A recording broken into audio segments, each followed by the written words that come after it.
This is East Asia Tonight. Good evening, I'm Ateli Edwards. Tonight's top stories from East Asia. Chinese tariffs on U.S. fossil fuels and machinery are in effect, but additional measures on steel and aluminium imports into the U.S. have ratcheted trade tensions further, while we look at the impact on steelmakers in East Asia. Meantime, Japan's Nippon Steel changes course on its U.S. steel bid, now considering an investment in the American company after Mr. Trump ruled out any foreigner taking majority stake. Now, Beijing slams a U.S.-Japan joint statement on the South China Sea that describes China's maritime claims as unlawful, calling it an attack that smears China. And as South Korean and U.S. troops conduct live fire drills near the North's border, showcasing their defense commitment, but raising fears of retaliation by Pyongyang.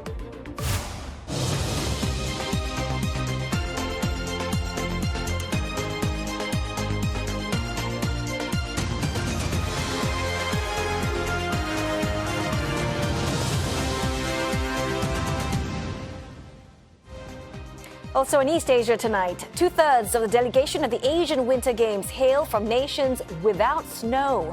We'll examine what it takes for these athletes to compete at the top level.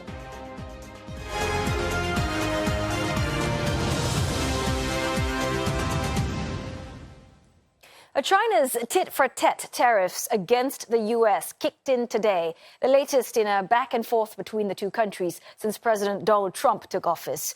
Well, Beijing is slapping a 15% tax on imports of coal and liquefied natural gas from the U.S. Now, there's also a 10% tariff on American crude oil, agricultural machinery, and large engine cars. Now, China has also put in export controls on 25 rare metals, some of them crucial for making EV batteries and military equipment. All these in response to President Trump's decision earlier this month to impose an additional 10% tariff on all Chinese imports. And that has prompted China to once again stress that there are no winners in a trade war. 损害的是两国人民的利益。现在需要的不是单方面加征关税，而是进行平等和相互尊重的对话与协商。我们敦促美方纠正错误做法，停止将经贸问题政治化、工具化。 Mr. Trump's tariff campaign is still ramping up. He's just announced a 25% levy on all steel and aluminium imports. The hardest hit would be the top suppliers of these metals to the U.S., Canada, Brazil, and Mexico. But also affected are Asian exporters, South Korea and Vietnam. Analysts say the impact on China is negligible. And for more, we are joined now by CNA's Olivia Seong in Beijing. So, Olivia, help us understand what sort of signal is China sending when it comes to responding to all these U.S. tariffs?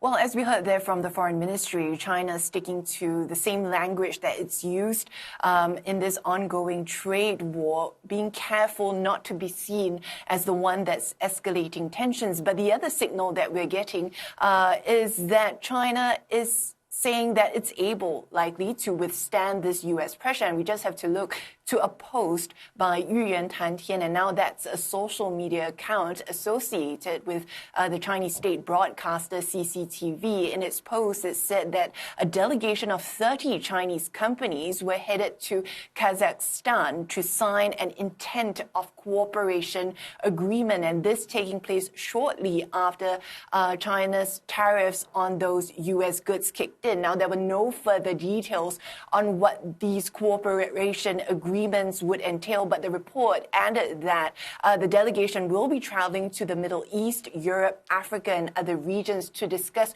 cooperation in, get this, areas like oil and gas trade, automobiles, and agricultural machinery, and more. Now, if it sounds familiar, it's because those are the exact U.S. goods that China has slapped tariffs on. A graphic in the Post in a headline also saying that, quote, "The West is dark, but the East is bright." The signal that China has other options despite it imposing those tariffs on U.S. imports.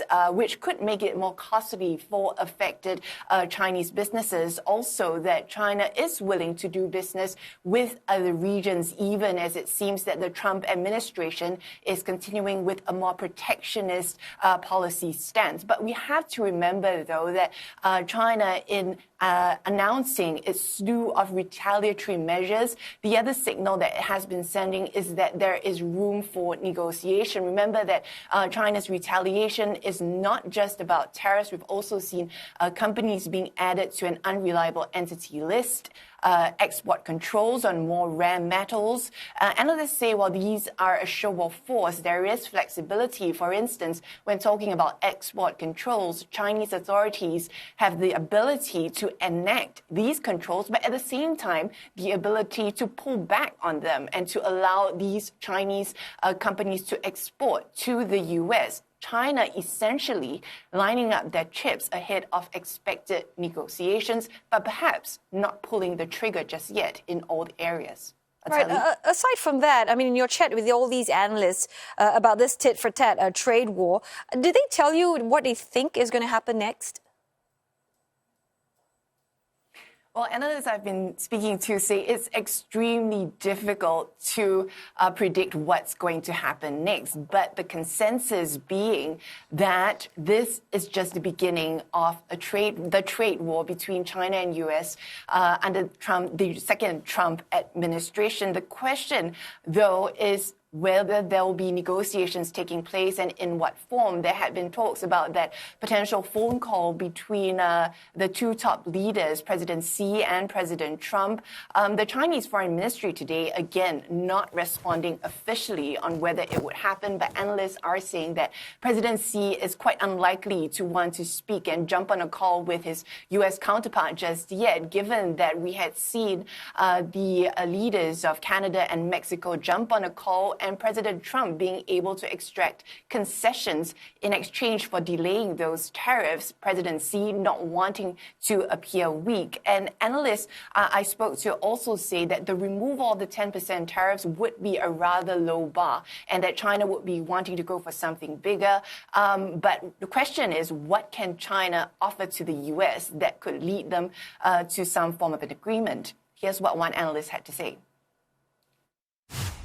Domestically, I think China can pop up some important segments of the U.S. economy that supports Trump and kind of help Trump fulfill his campaign slogans in terms of making America great again, bringing back manufacturing jobs.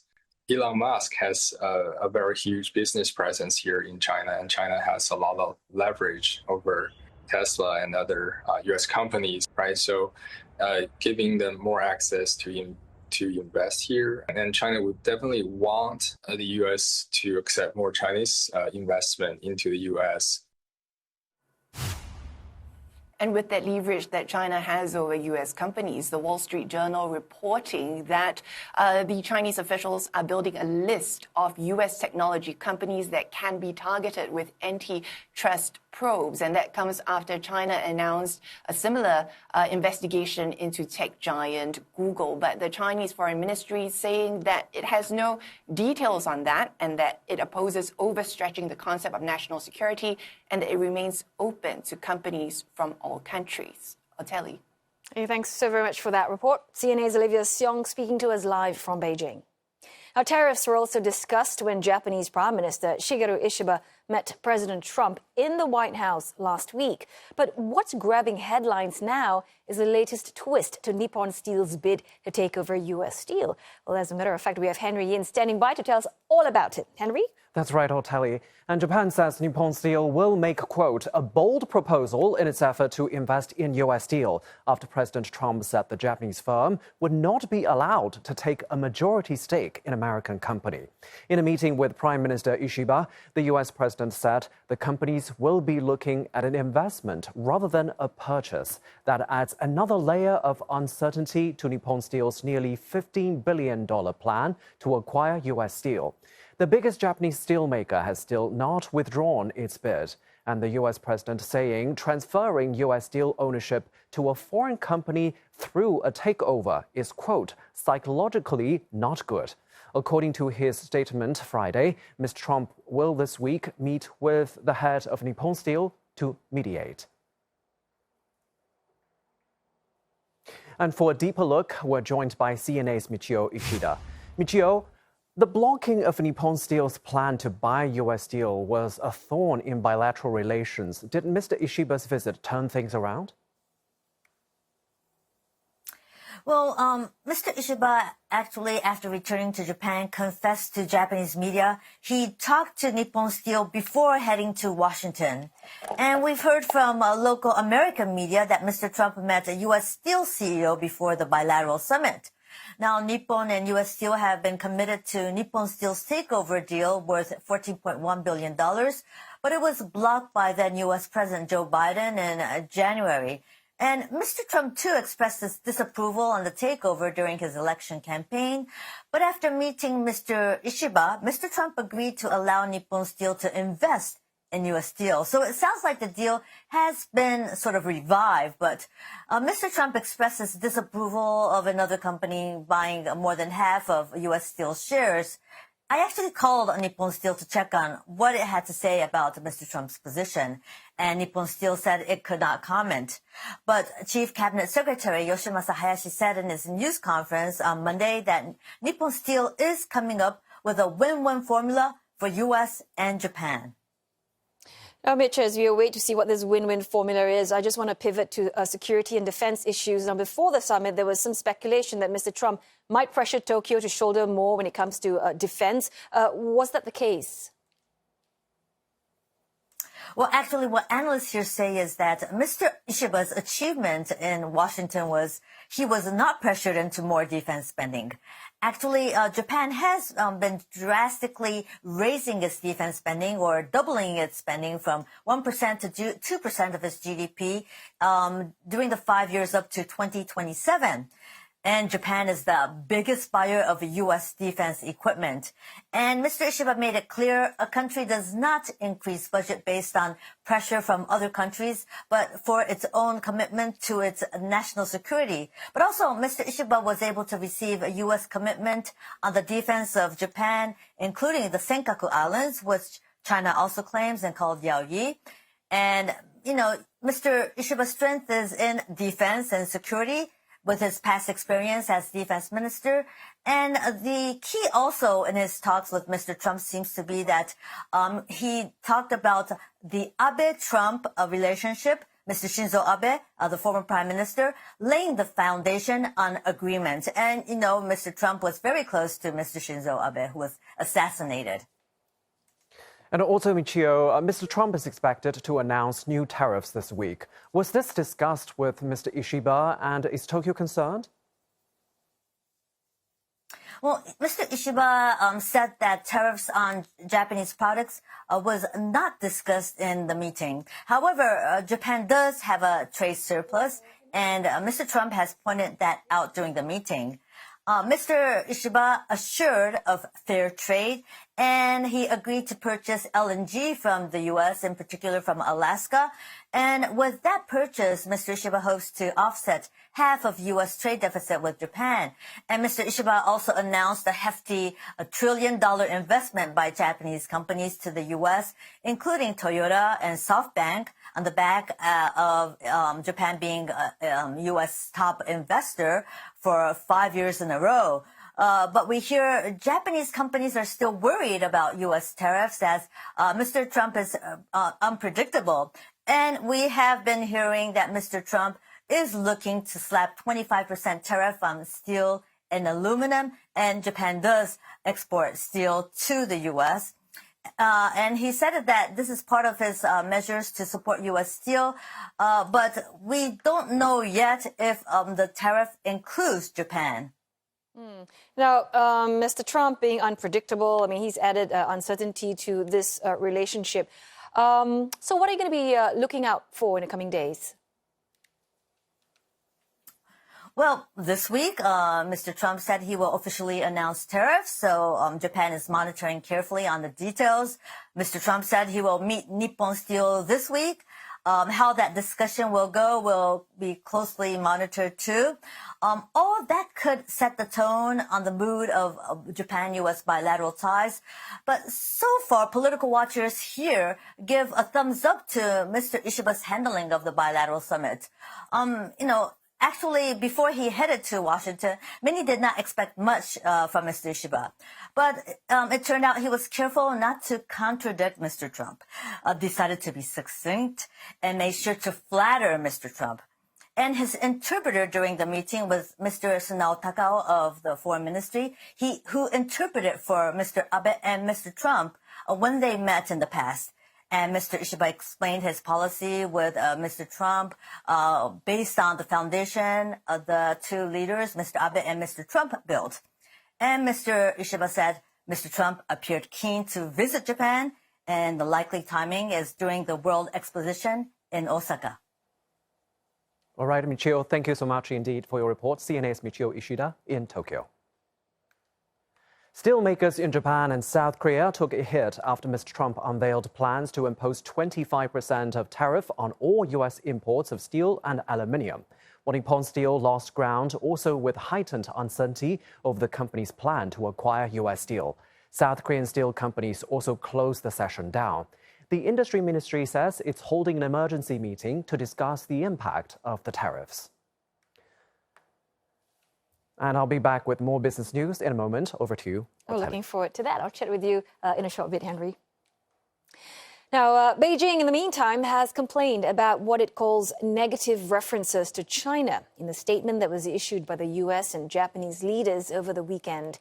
It singled out parts that condemned China's, quote, provocative activities in a contested South China Sea, saying that the joint statement not only interferes in China's internal affairs, but also smears the country and exaggerates regional tensions. Break is up next, but coming up on East Asia tonight, U.S. President Trump's tariff threats rattling Taiwan, the island looking to narrow its record trade surplus with America. Plus, TSMC lowers its sales outlook on earthquake losses and U.S. threats to slap tariffs on semiconductor imports.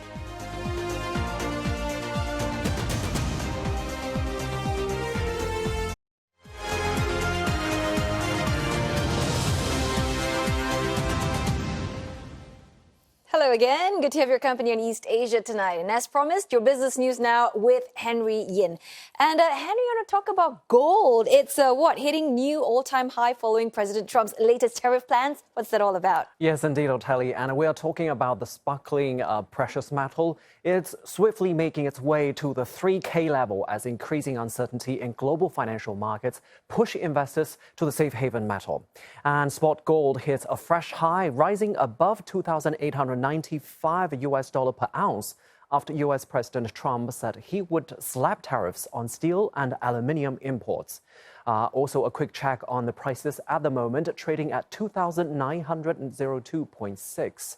And that's as the new 25% levies on U.S. imports threaten more uncertainty and investors seek safe havens.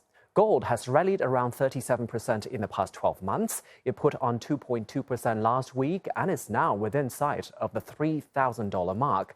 Traders are also focusing on what U.S. Fed Chair might say in his testimony to lawmakers this week about the path forward for U.S. monetary policy. And demand also driven by China's central bank expanding its reserves of the precious metal last month. In addition, it's announced a pilot program to allow 10 major insurers to invest as much as 1% of their assets in bullion for the first time. An analyst has estimated that this would amount to more than $27 billion in funds. Well, Taiwan semiconductor giant TSMC has tempered its sales outlook as earthquakes jolted its production last month. The chipmaker now expects its first quarter sales to come in at the lower end of its forecast range. Before the tremors, TSMC had forecast first quarter revenues of between $25 billion to $25.8 billion. And the quakes are estimated to have caused a net loss of around $161 million after accounting for insurance claims. Despite the setback, TSMC has reaffirmed its outlook for the quarter, with its profit margin to reach within 57 to 59% range. It has also upheld its full-year guidance. And looking ahead, analysts are keeping a close eye on TSMC's investments in AI, especially in light of the recent stir caused by China's DeepSeek in the sector.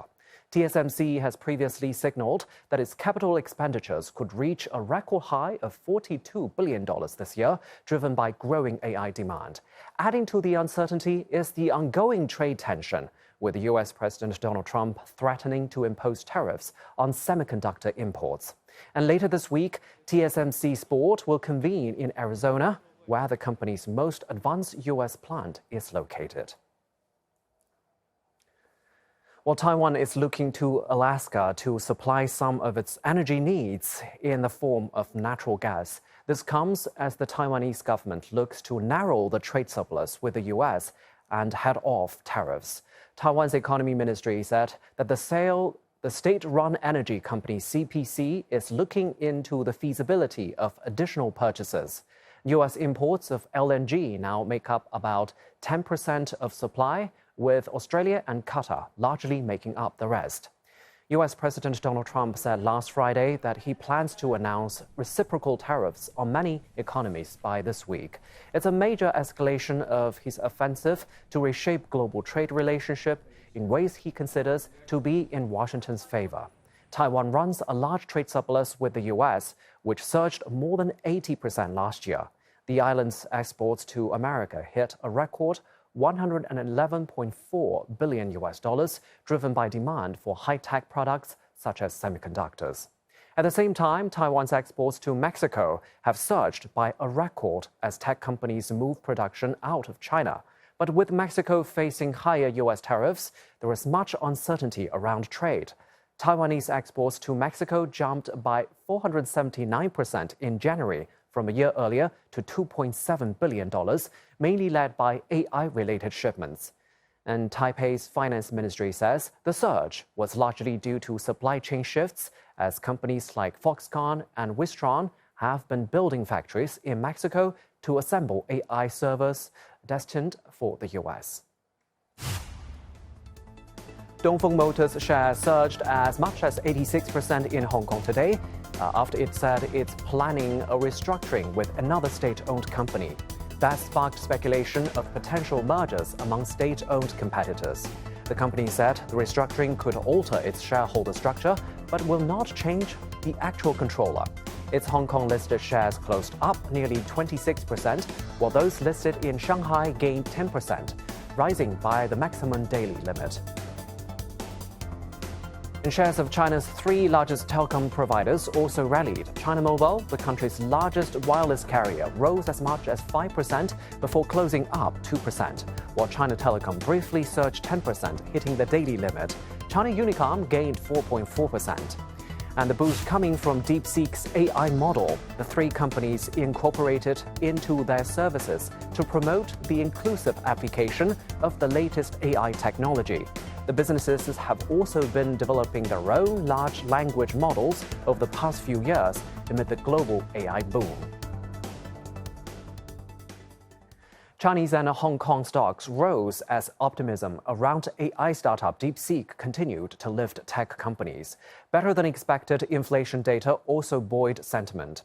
And Hong Kong's Hang Seng Index leading the charge in the Greater China region, closing nearly 2% up. Shanghai and Shenzhen both managing gains of 0.5% by the closing bell. And analysts say concerns about US-China trade tensions may ease in the short term as investors increasingly view tariff threats as negotiation tactics. Meanwhile, worries about China's deflation also eased somewhat after data showed consumer inflation accelerated to its fastest in 5 months in January, thanks to the holiday spending. But deflationary pressures continue with factory prices falling for the 28th month. Meanwhile, some U.S.-China trade reprieve. The Trump administration paused tariffs on millions of low-value packages from China to give the U.S. Commerce Department time to prepare for additional levies. Chinese e-commerce giants breathing a temporary sign of relief. We are seeing Alibaba, JD.com, and Tencent shares moving higher at the end of the trade. And that's all for business. Back to you, Oteli. Thanks so very much, Henry. Well, time now for a break, but coming up next on East Asia tonight, hopes fading for dozens of people who are missing in China following a landslide.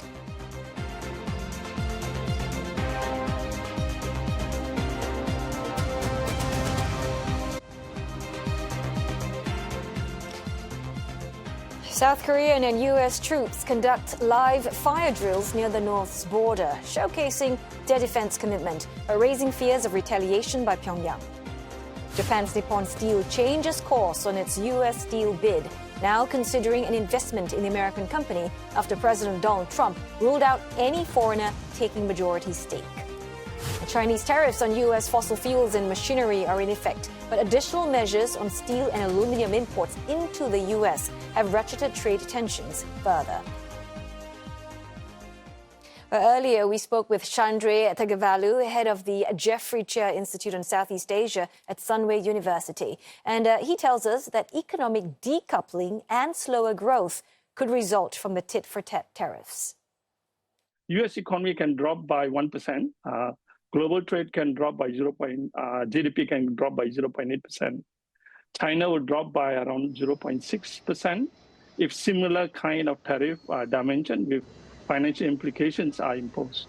For Asia, East Asia, and especially ASEAN, if we use the same scenario, there can be decoupling and recoupling effects for Asia because there will be decoupling from China investment to Vietnam, Philippines. Malaysia gained quite a bit, and especially Vietnam also gained quite a bit. So the decoupling away from China to ASEAN, especially Vietnam, Malaysia, Thailand, to some extent Indonesia can be beneficial. But in the long run, the smaller countries might hurt by the higher prices, higher supply chain intermediate input prices. So both countries have an incentive to get back to the table and negotiate on what are the things that they can give and what are the things they cannot give.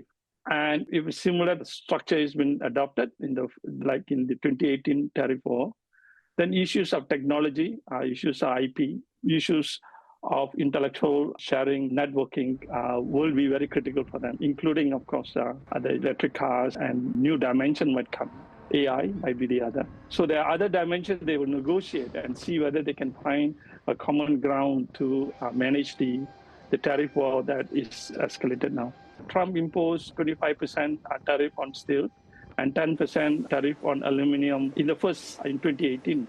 And after, I think, around 8 to 9 months, he gave exemptions to Mexico and Canada. So he might not give exemption immediately, but there are avenues for him to give exemption. And that is where the strategic part of his game plan is, to target specific partner countries that he can give exemptions and impose higher tariff on countries that not opening up the market to the U.S. trade itself. Hopes are fading for 28 people who are still missing in China, 2 days after rain triggered a landslide in Sichuan province. The disaster killed at least one person and buried multiple buildings in Junlian County in the city of Yibin. Mud and sludge from the landslide stretches over a distance of more than a kilometer. Nearly 1,000 personnel, including police, firefighters, and medical professionals, are racing against time to find those still missing. 2 survivors were rescued on Saturday, and more than 300 residents have been relocated due to the risks of further landslides. Preliminary assessment blamed the disaster on recent prolonged rainfall, as well as local geological conditions. South Korea and the U.S. have been holding a large-scale live fire exercise near the inter-Korean border, raising concerns that North Korea would take retaliatory measures. Well, the 3-week exercise began last Monday in Pocheon, about 30 kilometers south of the demilitarized zone. Some 2,000 troops and over 150 pieces of military hardware are involved. They're held regularly to strengthen the two allies' combined operational capabilities. The value of training for this is a great impact. It's building those relationships with our counterparts, establishing the ability to both simultaneously strike contact on different objectives simultaneously, building communication lines with each other.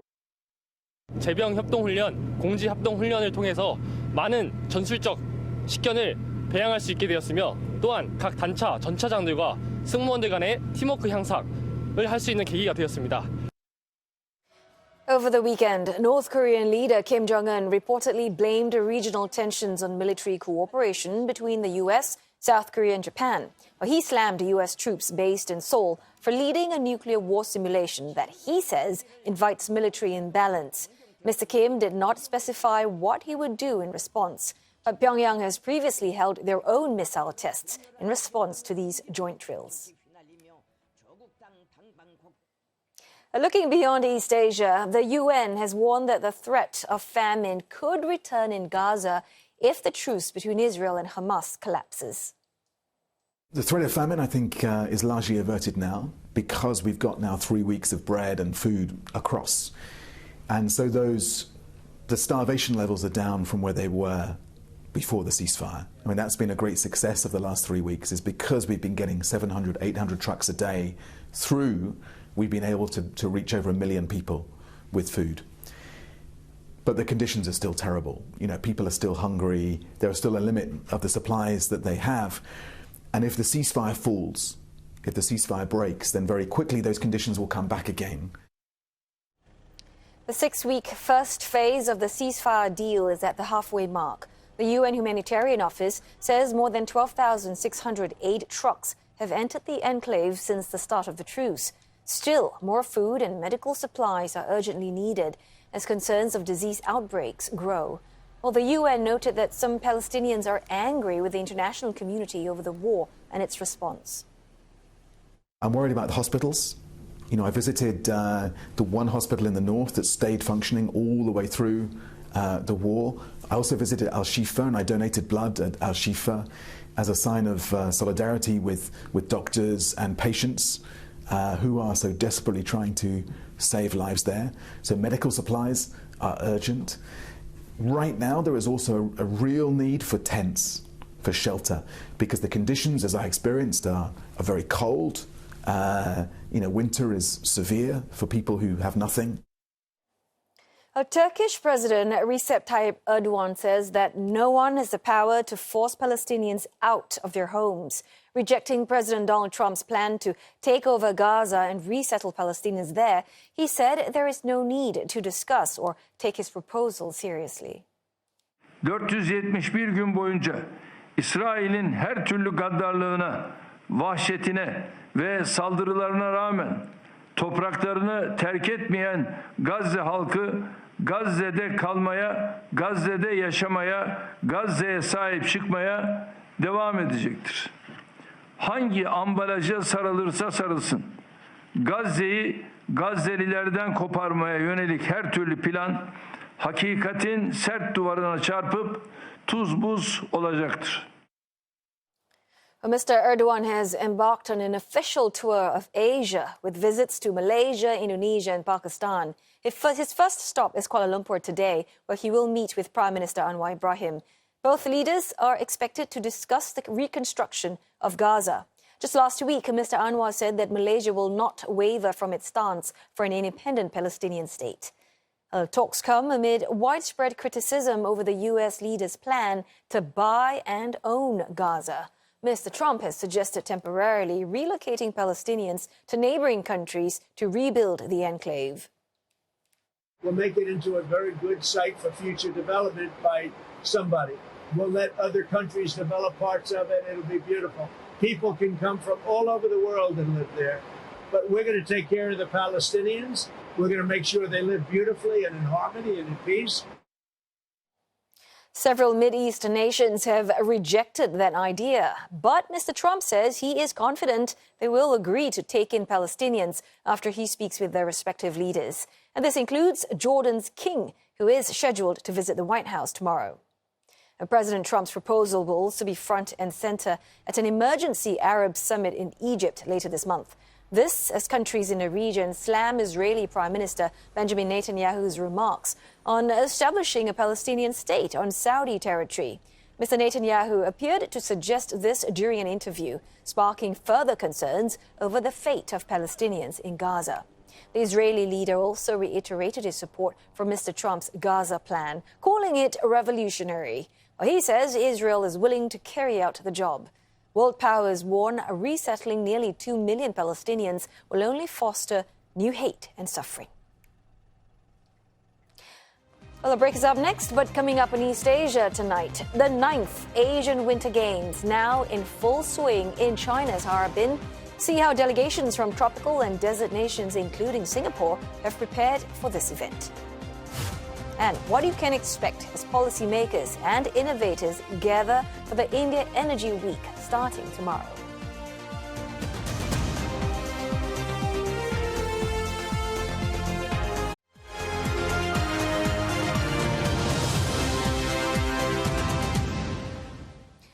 The India Energy Week starts tomorrow in New Delhi, and corporate executives, policymakers and experts will be discussing the need to strike a balance between growth and sustainability. The International Energy Agency and oil bloc OPEC will also share their latest views on the energy market. Well, CNA's Roland Lim is in Delhi this week, and he tells us what we can expect. India Energy Week is taking place here at the sprawling Yashobhoomi Convention Center near the Delhi airport. Now, it's been a flurry of activities. Workers put the finishing touches on exhibition stands and companies preparing to show off their tech. Everything from traditional fossil fuel to carbon capture and storage innovations. Now, more than 70,000 energy professionals are taking part, with more than 700 companies represented from around 120 countries. Now, among them, some of the biggest names in this space. OPEC Secretary General Haytham Al-Grace will be here along with senior executives from energy companies like BP, Shell, Chevron and Adani. The focus will be on balancing sustainability with growth, especially for the global south. The twin challenge of accelerating clean energy transitions while ensuring affordable access to power. So I think affordability is clearly a key driver, will always be. Security, again, with the shocks that we've had over the last 2 or 3 years, is always at the top of everybody's agenda. So I think it's security, it's affordability, but even more importantly, it's access. And equitable access. We still have a lot of people in the world that don't have access to energy, that don't have access to clean cooking. India, as the host, is showcasing ambitious strides in renewable energy, from solar power to green hydrogen, aiming to meet its net zero targets by 2070. But it's not just about India. The broader conversation centers on how developing nations can secure the financing and technology needs for sustainable growth, while also addressing the high costs of green technology and the need for more inclusive financing models for the global south. As is standard for events of this size and scope, we expect to hear about big agreements involving governments and major corporations. And it's also a place for smaller side deals and networking. And then for us to bring you insight from major players in the energy space, as the new Trump administration is moving swiftly away from global climate action, ramping up domestic and oil gas production and removing incentives from electric vehicles in the U.S., among other actions. Roland Lim, CNA, New Delhi. In other news, the future of artificial intelligence in the spotlight in Paris, with India co-hosting a 2-day summit. Delegates and industry leaders from nearly 100 nations are there. Well, of course, security is tight for the event because it's seen as a move by France and the EU to boost ties with New Delhi, and comes amid tensions with China and also what is seen as disrupted ties with the US. Well, the hosts are focusing on AI action. France, for example, envisions governments and businesses alike to be in favor of global governance. But as the AI envoy for French President Emmanuel Macron puts it, the organizers don't want to spend their time talking only about the risks. Well, experts ahead of the event have called for more regulation over the emerging technology out of concerns it could one day escape human control. AI is here, it's almost everywhere, so there are important questions that we should tackle. The future of the workforce, of course, the impact on our society, on our democracies. Misinformation will be a large problem, a big problem. It's already a big problem. Governments and businesses are both scrambling to develop the emerging technology. Companies like Chinese startup DeepSeek are trying to level the playing field for smaller players and making AI more accessible for those with smaller pockets. Tech giants are reportedly spending billions to show up their capabilities. A report puts that amount at more than $300 billion for this year alone. Event host France, too, is set to announce mega private sector investments at the summit.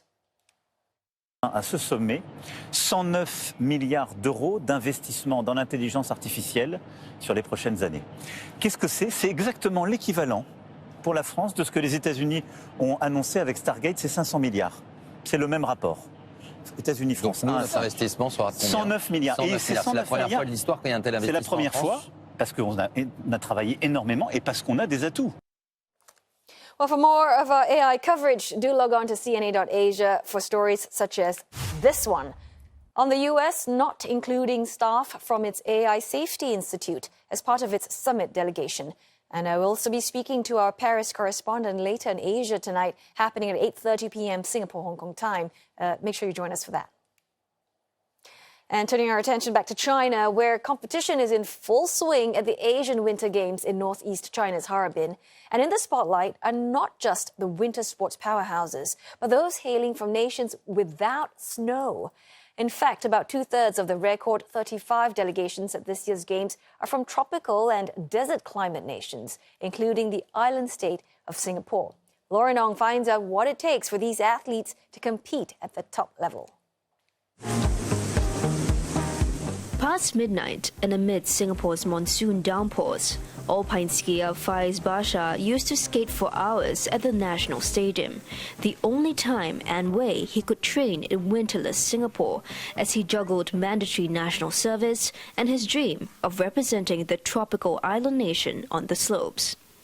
This was the only way that I could maintain the level that I had. I knew that if I wasn't going to ski for 2 years, that I would lose a lot of ability.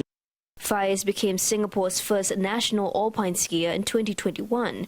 4 years on and having completed national service, the 22-year-old is back on the ski slopes, flying the country's flag at the Asian Winter Games in Harbin. A long journey from the time he first picked up the sport, but growing up in Switzerland and competing in international races to gain experience. So I always get a lot of questions like, oh, how do you train? How do you do all this when, Singapore has no slopes at all? But for me, I find it as a point of pride that even though we don't have all of these facilities, that I can still be able to reach the level that I've reached. It is not without sacrifices. The Singaporean has spent most of his time away from home. He is studying mechanical engineering in Scotland, where he secured a sports scholarship 2 years ago, allowing him to be nearer to the European slopes. What often happens is that Singapore is sort of like my halfway house between the northern and the southern hemisphere seasons. So whenever there's no snow, because there's a small period in between the seasons where there's no snow, then I'll be back in Singapore. Probably just taking a break. But beyond the right environment, finding the right expertise has also been key. For many of the Singapore's Winter Games athletes, that knowledge was imported from China. 这6年呢，新加坡的成绩都挺好的。他们从19年亚冬会完了东南亚运动会都拿到了金牌。然后新加坡的滑冰进度非常好。他们接下来2年，孩子们他们有新的冰场。 然后希望领导多多支持他们给他们更多的帮助。 Team Singapore's chef de mission, Feng Tianwei, a 3-time table tennis Olympic medalist, acknowledged that there are challenges for a country like Singapore to excel in winter sports. 所以我们还是想了很多办法，经过各种的努力，去希望他们出国参加训练，去参加比赛，这样能够保证他们更多的时间能够投入到冰雪这个项目当中，然后也能有更多的机会去参加比赛。我宣布，哈尔滨第9届亚洲冬季运动会开幕。 China's hosting of the Asian Winter Games comes after it held the Winter Olympics in Beijing in 2022. Chinese President Xi Jinping opened the Games in Harbin and called for Asia to work together in developing winter sports in the region. China as host has been actively positioning itself as a champion to elevate the status of winter sports in Asia, a field historically dominated by Western nations. While the region has been making strides, most recently at the 2022 Beijing Winter Olympics, where big names emerged like China's Eileen Gu, who took home 2 Olympic gold and 1 silver. The winter sports abilities of Asia's desert and tropical nations will be on full display, but the next edition is hosted by Saudi Arabia in 2029. Lauren Ong, CNA, Harbin. Staying on the Winter Games, Hong Kong is demanding that Turkmenistan be punished after 2 of its ice hockey players needed hospital treatment in a post-match brawl following the city's 5-1 win yesterday. Well, Hong Kong's National Olympic Committee condemned the assault.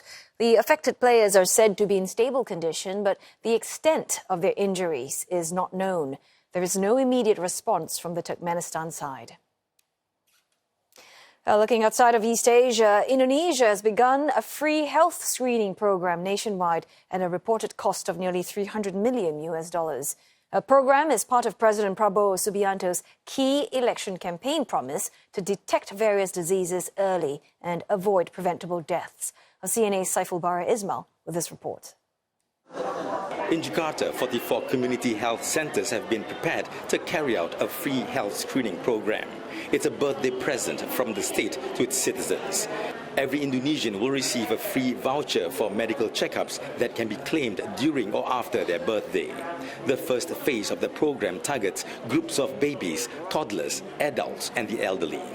Kalau untuk cek kesehatan sangat bermanfaat juga buat saya karena selain mendeteksi sedini mungkin apa yang ada di dalam tubuh kita bisa diketahui, mengantisipasi bahayanya akan penyakit diagnosa nantinya ke depan. Jadi perlu banget ya program ini terus berlanjut. The free health check services targeting school-age students are planned to start in July this year to be conducted in schools.